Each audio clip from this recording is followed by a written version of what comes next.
Well, it's day 2 and Kendrick Lamar is still winning. That's right, y'all. Kendrick Lamar continues to shatter Super Bowl records and even went as far as to supposed to surpass Michael Jackson. Now, is it better than Michael's performance? No. Michael Jackson's performance at the Super Bowl is still number one. It's still the GOAT of all time. But based off streaming, based off access, based off how you can watch the Super Bowl on different people's phones and apps, of course it's gonna be more, because in comparison to cable TV, because cable TV is pretty much dead, you have more options to watch the Super Bowl. Therefore, more people can watch on their phones than before. It used to be where you only had to watch on your television screen, or at a bar, or at a friend's house. Today, you have endless options, so that plays a role. And plus YouTube. So all that plays a role in boosting your views. Now, looking at the Super Bowl performance again, it was dope.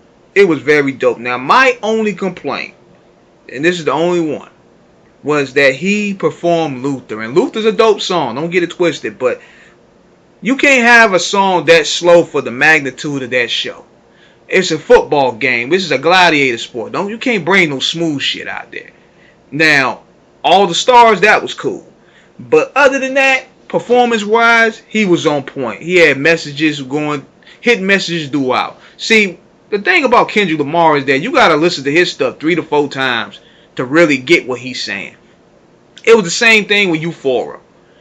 I had to listen to it 3 or 4 times. I was like, hold up. The first time it may not hit you. You gonna miss. Lines are gonna go over your head. But then you listen to it again. You're like, hold up, what? Then you listen to it again. You're like, oh shit.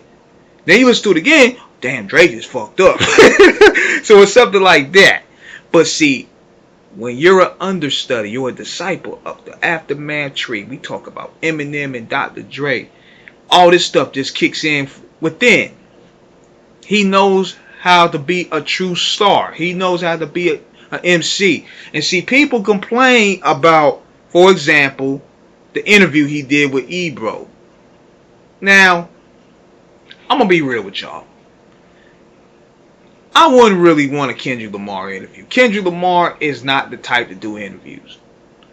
You're not going to get a lot of good stuff from Kendrick. Because, see, Kendrick's the type of guy that's going to let his music do the talking. He kind of has a Prince aura about him. Like, you're going to get simple, cut and dry answers to questions. Like, he didn't even tell you why he's having issues with Drake, what really started the fallout with Drake. He just kept it real vague. And a lot of people is like, the music speaks for itself. And I'm thinking that's where also led to him being a success. Like, he's not blabbing in interviews every day. So I guess whatever works for him, worked for him. And on top of that, notice how a lot of the negativity that came from about this performance, it came directly from the same batch of haters. Academics, OVO Vlad, Anton Daniels, Alden Ross, the Red Pill Streamers, OVO Mal, the MAGA Cats, all these same people, man, that was hating on Kendrick from the beginning. Then you had Stephen A. Smith all of a sudden coming out talking about Serena Williams. Let me tell you this, man. This is hip-hop, man. You are way out of your element, Stephen. If you really knew what was going on, you would know that Drake was putting her name in the raps for years. He was dissing her for years. He was putting her in songs and shit. So now when she does something in retaliation, it's a problem? Aubrey been writing songs about her for years. And yet when she has she's obsessed with Drake. Man, what is it with you grown ass men and Drake? I'm trying to figure this out. Like, seriously, I don't understand it. I see Mal today about to damn near bust a blood vessel. But yet you were quiet as a church mouse when you was on Joe Budden TV. But now all of a sudden you got all types of shit. You got all types of shit to say now.